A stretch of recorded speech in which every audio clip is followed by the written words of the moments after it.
Welcome to Smart, Amazing Conversations with Dr. Nancy, a podcast that takes a look at stories of life and leadership for smart, amazing women and men like you. The way I can give support to the world right now is by showing up. The most important thing is don't think just that you have to bring anything. Bring yourself, show up. If you are in a position of leadership and a position of management, bring women along with you. Supporting women is Dr. Nancy's passion and her purpose, and talking with other women and men who promote women's leadership is one of her favorite things to do. I've yet to meet a woman who did not know what she really wanted.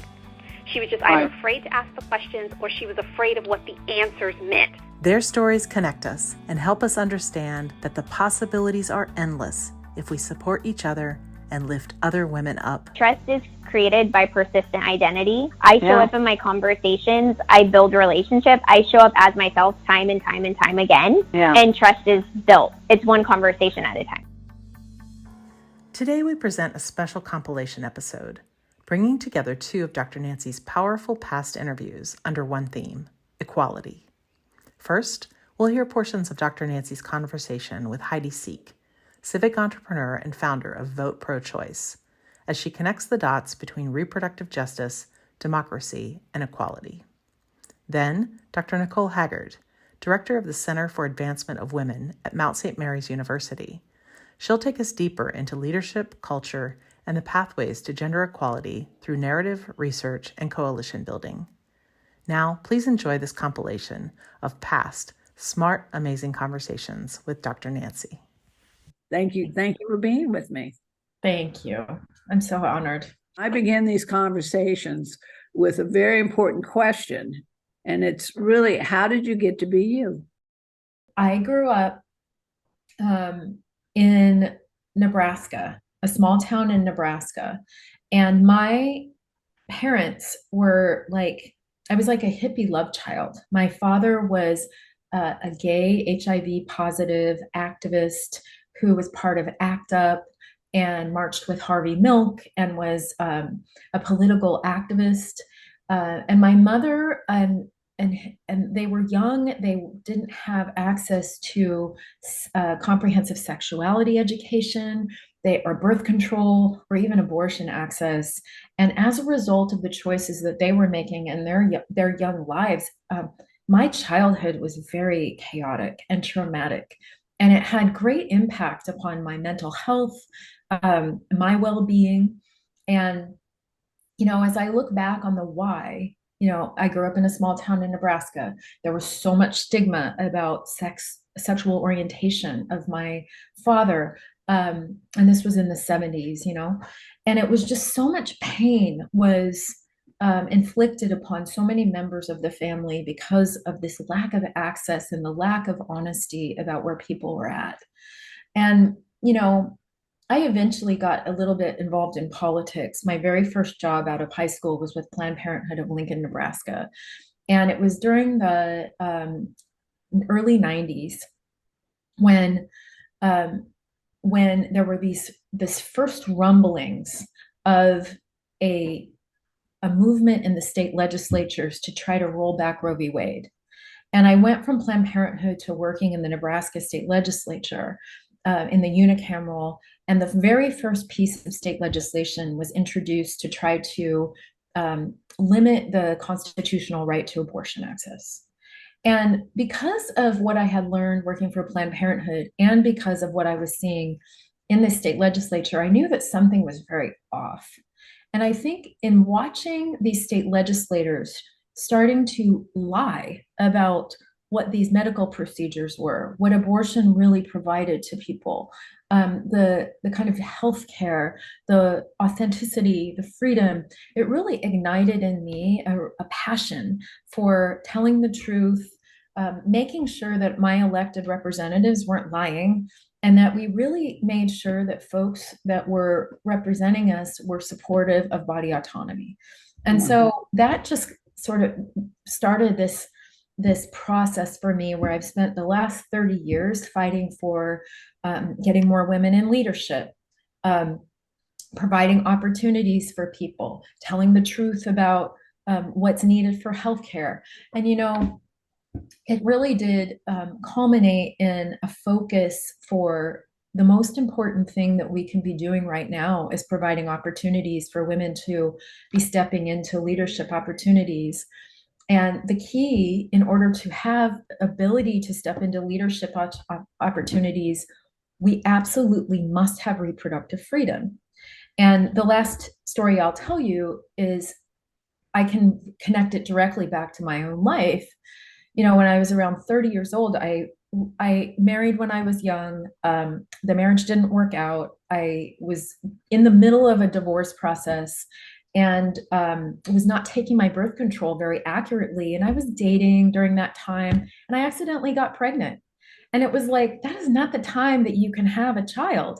The guy you date after you're in your divorce process is not your co-parent or your partner. It's just not. But I was so grateful that I was living in San Francisco. I was working in a place that covered full comprehensive reproductive health care in my insurance. I made a choice to have an abortion. Not a single moment did I regret it or have any other question. And I felt grateful. I felt grateful, destigmatized, taken care of by my doctor. And then I was able to live a life that was fully embodied. I was able to do really important things in the community, build companies, build projects to help people, and go off and get a graduate degree. It's like I could never have done that if that choice wasn't fully supported. And I really just want every woman, every person that can get pregnant to have that access. Yeah. So, it's a journey, like you said. Well, it's a journey, but who would have known, or who would have thought to even think about it in the year 2023, where we're at? Roe versus Wade has been overturned by the Supreme Court. I don't understand it. And you're right, we've got to have women at leadership tables. Until the tables are full of women who basically are the ones who become pregnant and who are the ones that should have pro-choice. And when does the government stop controlling our bodies? And to me, it's just, we're going backwards. And I don't want to really think that way, because I know there's wonderful organizations like yours vote pro-choice, and they're important. But the average human being really doesn't get it. I understand exactly where you're coming from. The answer to that question, I'm going to be quite bold and rather provocative. I would in my response. I prefer that. Which is, we lost Roe v. Wade in a situation where we should never have done so. This should never have happened, and it is not because people were not flagging the emergency. And this is what my analysis is, based on the fact that I was sitting in these state houses for decades. So it all did go back to the 80s. When Roe v. Wade was passed in 1971, there was definitely, President Nixon supported this. Ronald Reagan was signing legislation in California to expand the access to birth control and abortion as governor of California. But looking at the political landscape, the folks that were trying to get Reagan elected to president realized that there was a small faction of people, voters, GOP, Republican voters, that were kind of disassociated from the Republican Party, and they needed to do something to make sure that they were mobilized. And they realized, this was like the evangelical Christians, a lot of extreme Catholic voters, they realized that abortion was an excellent issue to connect these voters to the Republican Party. And they needed to do that in a state, local level to also be mobilizing folks federally. So that's when it started. The investment in infrastructure to mobilize this anti-choice minority. It's only about 18% of the entire electorate that believes that there should be an absolute criminalization of access to abortion. And it is extreme misogyny, as well as white supremacy. But Republican elected officials cannot get elected without this faction. So for the last 30 years, there's been a massive investment of infrastructure across the board. Protest infrastructure, which is why you see a lot of the pro-life, or when we're just using that in quotes because it's not pro-life, but that's what they call themselves. These organizations, these the guys that are out there protesting, you see a consistent presence, and it has been that way for decades, but it's a small faction of people who have the resources that they need to show up. It's also been the Federalist Society, which was created in the 80s to take over the judicial system. There was the organizations that focused on state legislatures that started to churn out templated pieces of legislation in the state legislatures that were meant to attack access to abortion at all levels, as well as start generating unconstitutional abortion bans that would eventually roll up to the Supreme Court as these new Supreme Court justices were being nominated. So this has been a multi-decade strategy, political strategy, fully funded with basic infrastructure. Okay, that has been going on. It is not a secret. But unfortunately, what the democratic progressive ecosystem did was not pay attention to state legislatures. We particularly saw it in 2010 when Barack Obama was elected in 2008, passed the Affordable Care Act. Then there was a major backlash, and we basically lost all the state legislatures to this infrastructure. And then there became an increased number of state legislative pieces of legislation that were starting to chip away. Unfortunately, we had focused so much of our attention on federal elections. And also the provocative part that I'm going to say is that the entire democratic progressive ecosystem truly abdicated the conversation about abortion to a few organizations that were entirely focused on women. It was Planned Parenthood, NARAL, the feminist majority, and they really did just abdicate the conversation to these women's groups that were only mobilizing a certain fraction of women, leaving most of the country disengaged from what was really happening in the political chipping away of abortion rights for decades.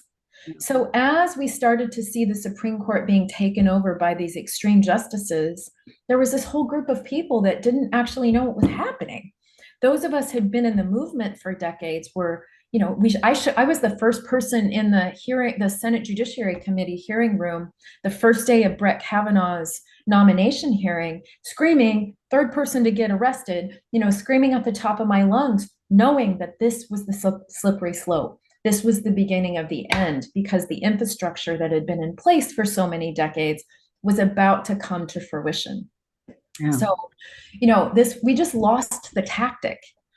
Fortunately, the good news is that still to this day, as it has always been, over 75% of this country, every single person, everybody involved, depending on no matter their political persuasion, do not want their elected officials making decisions about their reproductive health care. Men, women, trans people, folks do not want their electeds in that room with them when they're making decisions about their families. And we're seeing that now as we're seeing the ballot initiatives passing everywhere, as we're seeing people show up and say, no, we don't want this. And what where the hope is for all of us is that folks now realize what was at stake. They realize the implications of losing Roe, and they're starting to show up for themselves. But Heidi, looking back in elections, I think abortion and abortion rights has always been on the platform. I think this has always been, and it's always interesting to me, of all the most important things going on in our country, healthcare, education, that this issue is brought up time and time again and ends up being a deal breaker for many, many elected officials. And to me, this is nothing new, but I see what you're saying as far as everybody was sleeping. And believe me, when I said this is going before the Supreme Court, why? When did the Supreme Court even have anything to do with pro-choice? I think you're right. I think we're all just like, you got to be kidding me. And I thought they can't possibly do that. They cannot possibly overturn Roe versus Wade. And I really believe that they wouldn't do it. And of yes, course, and most people did. But as a person that's been in state legislatures and tracking this increased legislation and these unconstitutional abortion bans that were really starting to increase around 2010, you could see the tactic. It was very disparate, very state and local, and particularly with the demise of media, local media, it was really hard to cover the big picture ecosystem of the problem and hard to explain it. And frankly, I'll tell you, being in this movement for so long, the media wasn't covering it. Additionally, while reproductive freedom and abortion rights were definitely in like the Democratic Party platform, I can tell you for certain that a lot of organizations, a lot of elected officials didn't want to talk about it. They didn't want to talk about it. They were kind of like women's choice. And here's the key. It's not just a women's issue. Access to comprehensive sexuality education, birth control, abortion access, this is an all of community issue. I mean, a lot of reporters would contact me in the 2020 and 2022 election and be like, particularly the 2022 election, and they would say, well, voters are going to vote on the economy or abortion. What do you think is more important? And I said, they are the exact same thing. Because when you're talking about, I'm worried about how I can pay my bills, I'm worried about access to healthcare. What is the most challenging thing possible? The most expensive thing possible is having children that you cannot afford. And paying your bills for your healthcare bills in a situation that might be extreme. We're also talking about now we see in a post-Roe world where women who want their children or people who want their children, who want their pregnancies, they can't get proper health care to make sure that they're safe and healthy. And our maternal mortality is increasing. And that's just a terrifying, horrible thing. Oh, yeah, the United States has one of the highest rates of mortality, infant mortality and women's death because of pregnancy than any third world country almost. I mean, it's just amazing that, but I think this has been the undercurrent forever that, keep women controlled. Yes. Don't let them get to the table of decision makers. Keep them sitting on the sidelines, on the side walls, getting all the coffee and doing whatever, but don't let them at the table of decision makers. And I think this is, again, it's so flagrant now that, it's disappointing. And like I said, we have no choice. We have no choice but to go through another door, which is, again, finding all the right things that are going on in our history, finding the right things that can join women and connect us so that we're able to come to the table with good decisions and with support. And that includes men who also understand this is everybody's issue. This is not women's issues. That's not men's issue. This is right. our issue. We need more women and men who think that like-minded women and men who can sit at that table and make the decisions that are important for us and the next generation. I mean, there's no doubt about it. We have some work to do, but we've got some great people out there doing Yes. it. So, I think my final call to action in that regard is that there are incredibly impactful things that you can do in your local community and your state legislature. And there is a huge amount of impact that we can make now, and to engage politically in ways that don't feel terrible. You can actually go and build relationships with your city council person and your mayor and your state legislature. They want to hear from you. They are accessible. They're people in your community. They could even be you. And so it is truly time that we really start looking in our own communities to realize that is where the power is. That is where the transformation begins, and it's totally possible.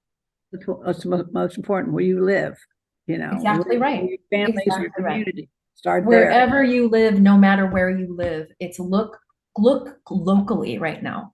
That is the passion and the power, and there's not enough attention there, but we can actually make impact by engaging ourselves. And it's not hard. It's not hard to do. And it doesn't take a lot of money. $20 to a state legislative candidate makes a profound difference in their campaigns. Fantastic.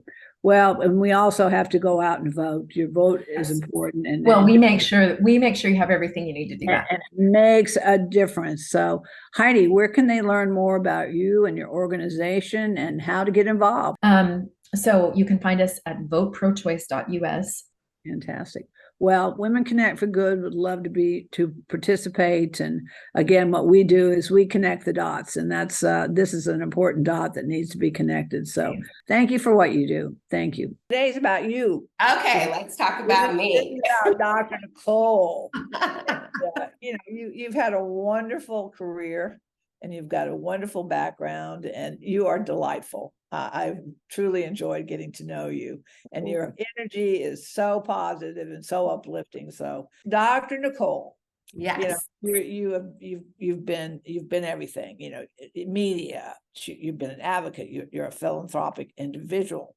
In this race and gender equity, and I also want to talk about the research about your intersectionality, because it's so important. And you are those change makers. You're one of those people, which is absolutely phenomenal.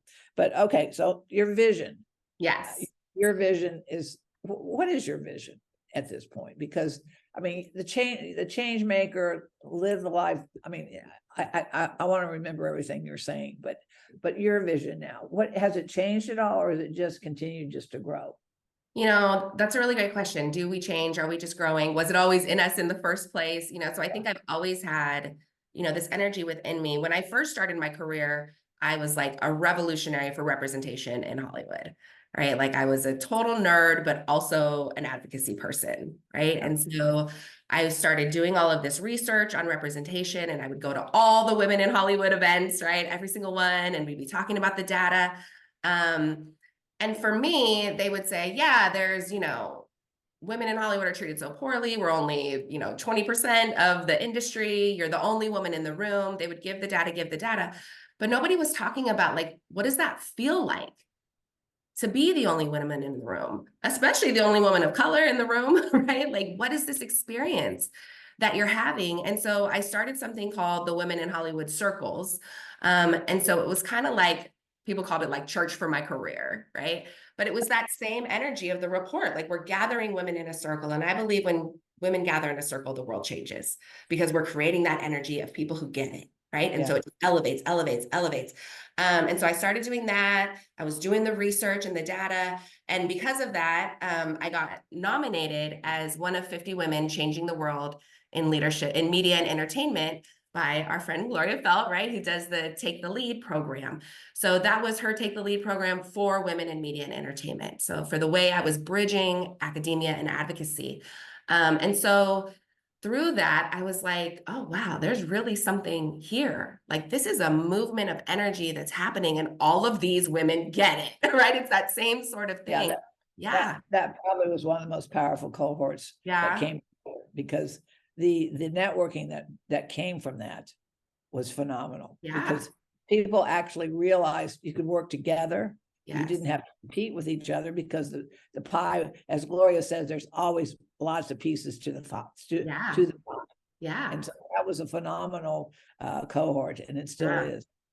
So speaking of that intersectionality piece too, it really, busts our framework of intersectionality just being about like race and gender and class, right? But it's also about your skills and what you bring to the table and your perspective. And because so many of us came from different areas of the industry, it was the combination of those intersections too that really just set it on fire. So during that cohort, I met Joy Donnell and Monica Lay. Joy is a producer and an author, and Monica, we all know she's going to run a studio someday, right? She's like a powerhouse business person. She was most recently VP of film at MGM, so she's on that track. But together, the three of us came together, and they saw my vision of what I was doing with the Women in Hollywood Circles, and we formed an organization called See Me. We think that's cute, right? Like, see me on screen. But it's the Center for Intersectional Media and Entertainment. And so that's really what ended up like funneling together. We all came together and funneled this work, right? And I'm white, Munica's Asian, Joy's Black. So it's like this really amazing collection of women. A trifecta. Yes. Yes, it's our trifecta. I love that. Yeah. So, we came together, we started doing more research. We did a big research study with Amazon Films and the Sea Change Institute. During the George Floyd uprisings, we did a series called Hollywood, White Supremacy, and Me. We were working with the Gina Davis Institute, with Light Hill Philanthropies, but everything we were doing was all about how do we educate people on why representation matters, especially the folks working in the industry, and teaching them this hidden history of Hollywood that my whole dissertation was based on. So I was in this very like, let's go energy, but in media and entertainment. Right. And as we started moving through this, of course, the industry was changing. Our biggest intervention was the idea that just because you have more women on screen doesn't mean that you've actually advanced representation. We would hear a lot of the data talking about there were 16 more Latinas on screen this year and celebrating. And we would come in and say, cool. But if they're all still drug dealers' wives and maids, have you actually advanced representation? Right. It's about the human stories. It's about the patterns, right? And I think my ability to see patterns and to be able to tell stories through data, that's where I started from, right? Just so primed me and prepared me to be the director of the Center for the Advancement of Women, which is what I'm doing today. And the Center for the Advancement of Women really, well, we can talk about that more, but yeah, I think that's really the journey that got me to this position. So where do you think we are today? Because, we've lost some ground because of Roe versus Wade. We've lost some ground because of the pandemic, and we've lost some ground because of some other political things that are going on. So I think we're playing catch up to a certain degree, but at the same time, I think it's made some of us more determined than ever. Yes, I think it has. The time is now. We cannot keep waiting for this election or that to happen. And I think that's why we have to talk about what our strategies are. And the most important thing that we're talking about, Dr. Nicole, is that we're supporting one another and we're joining forces with one another. And I think our community continues to grow, and our strength and our resources. And as Gloria says, the power too, that we understand how that we can start changing all those things that we're talking about. And bringing our male advocates and bringing everyone together, boys, girls, women, and men together, so that everybody understands where we need to head, because nobody gets anywhere alone. Nobody, not one of us. No. So where do you think we are now? Because, you've been down that path, and of course, me being a part of Take the Lead too. Now I'm part of the National Women's History Museum, and I just joined the ERA Coalition Board. Yay! So now putting them all together with and Mount St. Mary's. I'm just going, let's get them all together. Let's do this. So, so where do you think we are today? And let's talk about where we're going to go. Where we need to go. I know you've got some questions here, but I really think we need to talk about some solutions, some strategies. Yeah. So let me give your listeners just a little bit of background of how we do it at the Mount. So then it all kind of comes full circle and makes sense. Absolutely. So, being the only women's university in LA, we felt drawn to there is no comprehensive data that is telling us what is going on for women and girls in California, right? And we felt like it was our responsibility to provide that data. So our faculty researchers started doing something which we called the Report on the Status of Women and Girls in California about 13 years ago. And it started as, this broad overview, and then it really caught fire. People were drawn to it. It started being this report that policymakers and advocacy folks were using to really propel it forward. So I think to answer your question, we can't do anything unless we can measure it too, right? We have to know where we're at to know what change is happening, what isn't happening, what's the proof, right? And I know this so clearly from Hollywood, with my experience in Hollywood, because a movie like Thelma and Louise or Wonder Woman would come out, right? Or Black Panther, right? And they'll be like, oh my God, it's changed forever. And you're like, actually, if you look at the data over the past 20 years, nothing has actually changed, right? So data really speaks truth. to power. So we have to be able to measure it to know. And so that's what the report has been the basis for California for a long time. And other folks asked us to start doing reports for them in different counties and women's commissions across California. Then Mayor Garcetti asked us to do like a full swath of what's going on in LA, former Mayor Garcetti. And that really propelled the report into this place where they were like, oh, this needs to be a center. Like there is something happening here, right? And so in 2017, they founded the center. And it was this idea that it would be a hub. And I love that it's the word hub, right? Because that's that connector piece of research, advocacy, and leadership development. So the research is the report and all the data that we do. The advocacy is how are we connecting people and helping people propel the movement forward. And leadership development is really the students and the next generation of women who are taking the charge. And so now that I am the director, the previous director was like an academic with a capital A, right? Like she was so on it and she made the data so powerful and really laid that forward for how the center does that. Then I become the new director. I'm more of an academic with a lowercase a, but a capital A for advocacy, right? Like I want to put the data into action. I want us to and a people person. Yes, yeah, and a connector, right? And so that's, that's the different energy that's coming out of the center now is, so what now what? What are we doing? And I think everybody feels that energy too. And especially when I came on board, it was this feeling of like a little bit of hopelessness. But now it feels like because we all started talking about the actions we're taking to move it forward, and that we have the report, which is the most comprehensive look at what's going on with women and girls, it gives us where do we actually need to move? Where do we need to respond to, right? And that's what's really exciting to me. So this year, the thing that we chose to really respond to is something we called the cost of being a woman, right? And so, Claudia Golden won the Nobel Prize for her work on the gender wage gap.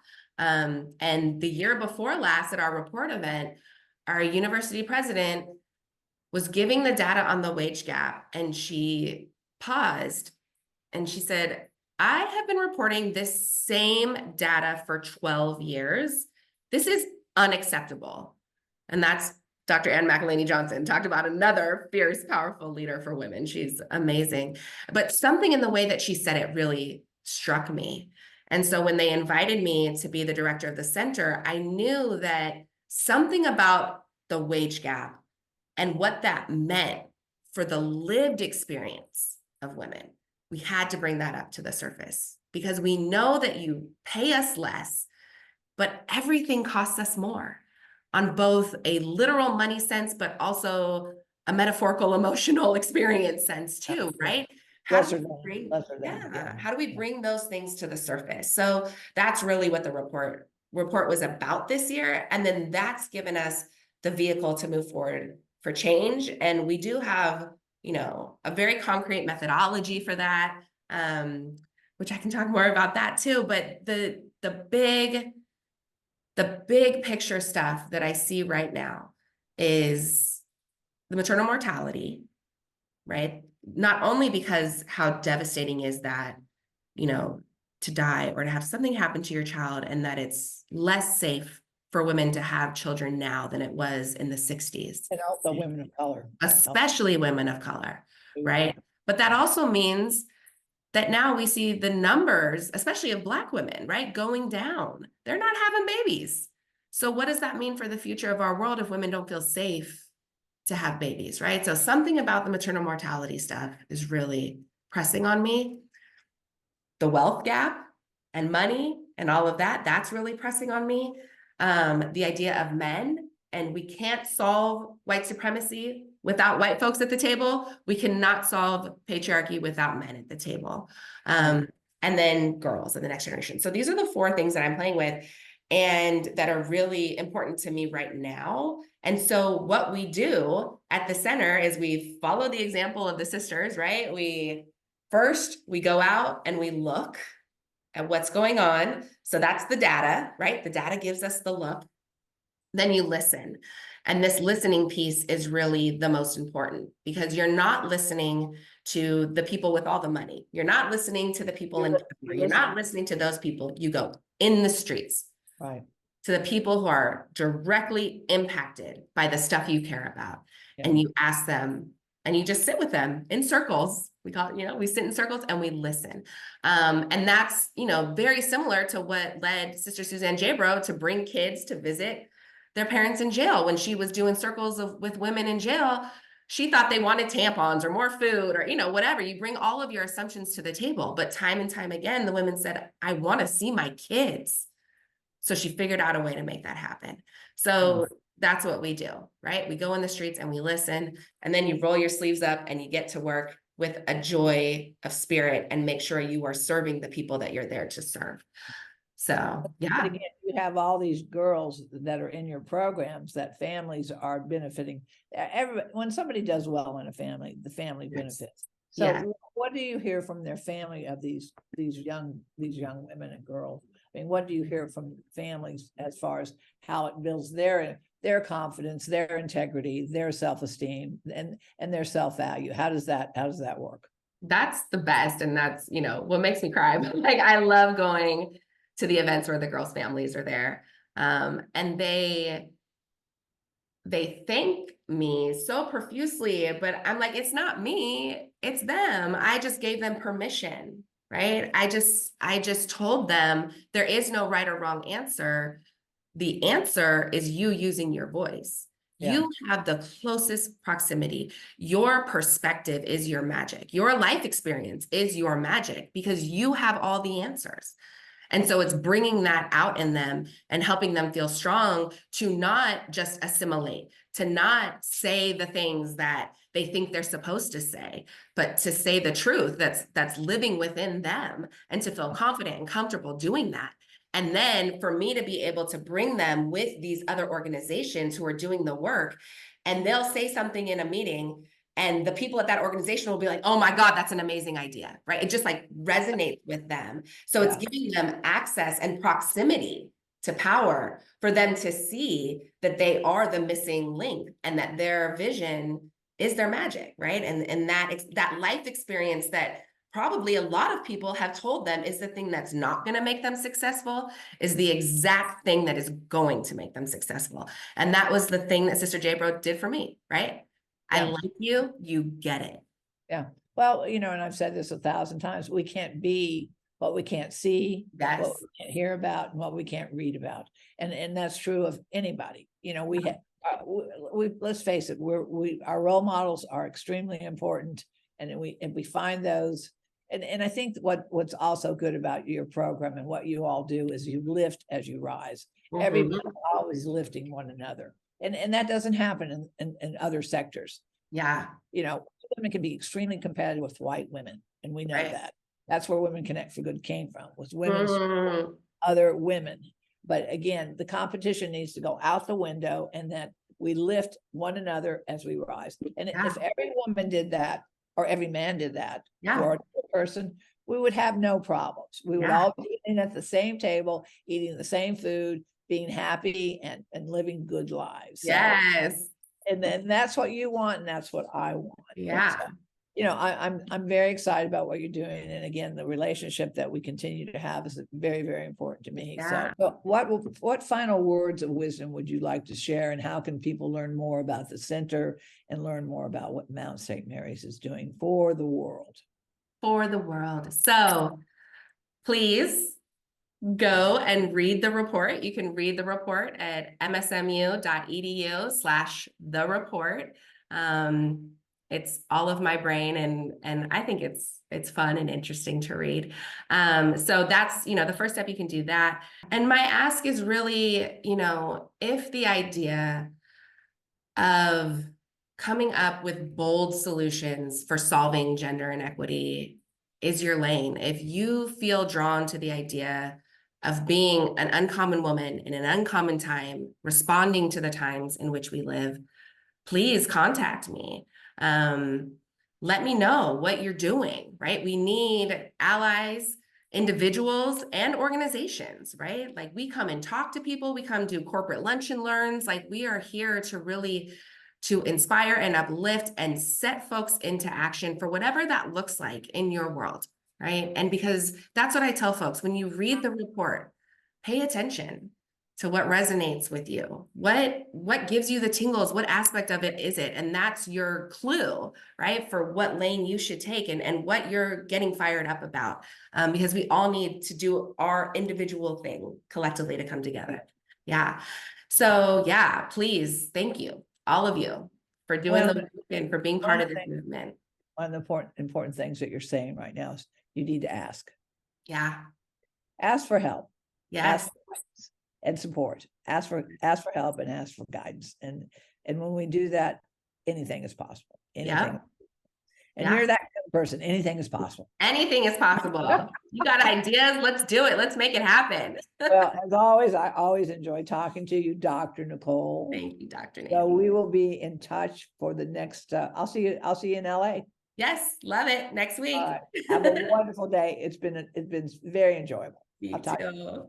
Bye. Bye. Bye.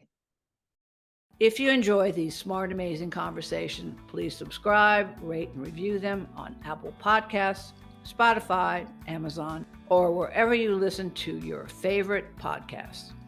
And read and enjoy more amazing stories in my books, In This Together, How Successful Women Support Each Other in Work and Life, and Leading Women, 20 Influential Women Share Their Secrets to Leadership, Business, and Life. Thank you for listening.